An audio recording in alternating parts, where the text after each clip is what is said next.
देखिए, आज पहली बार सीधे सीधे एविडेंस सबूत एलजी विनय सक्सेना साहब के खिलाफ हमारे पास हैं।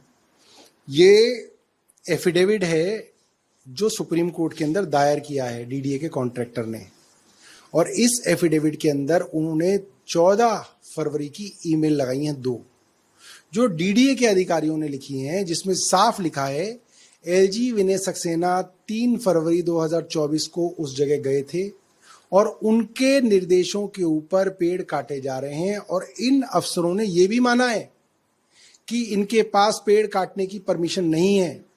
फॉरेस्ट विभाग के फॉरेस्ट रेंजर ने 13 तारीख को उन्हें रोका कि आप पेड़ नहीं काट सकते, आपके पास परमिशन नहीं है, मगर 14 तारीख को फिर मौखिक तौर पे उनको रोकना बंद कर दिया।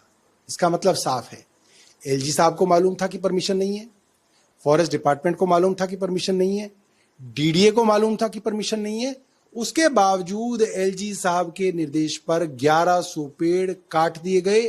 पूरी दिल्ली को धोखा दिया गया, सुप्रीम कोर्ट को धोखा दिया गया। तो मैंने आज एलजी साहब को निमंत्रण दिया है कि आज आपकी चोरी पूरे देश के सामने पकड़ी गई है, आप आइए, सार्वजनिक डिस्कशन करिए, सार्वजनिक बहस करिए, आइए।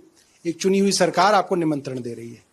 प्रधानमंत्री मोदी ने महाराष्ट्र की जलगांव में ये कहा है कि महिलाओं और बेटी की ताकत बढ़ाने के साथ साथ उनकी सेफ्टी बहुत ज्यादा जरूरी है। देखिए, प्रधानमंत्री जी की कथनी और करनी में बहुत फर्क है। मणिपुर के अंदर कारगिल योद्धा की पत्नी को नग्न करके घुमाया गया। प्रधानमंत्री सारी दुनिया घूम चुके, अब तक मणिपुर नहीं जा पाए। उनके अपने मुख्यमंत्री की ऑडियो टेप बाहर आ गई, जिसके अंदर पता चल रहा है कि मुख्य षड्यंत्र उनके ही मुख्यमंत्री द्वारा किया गया। प्रधानमंत्री इसके ऊपर चुप हैं। देश के लिए मेडल जीतने वाली पहलवान बेटियों की एफआईआर दर्ज नहीं हुई दिल्ली के अंदर, क्योंकि दिल्ली पुलिस सीधा केंद्र के अधीन है। जंतर मंतर पर धरना दिया और सुप्रीम कोर्ट का जब निर्देश हुआ तब वो एफआईआर दर्ज हुई। कानूनों से कुछ नहीं होता। कानून आज भी था देश में।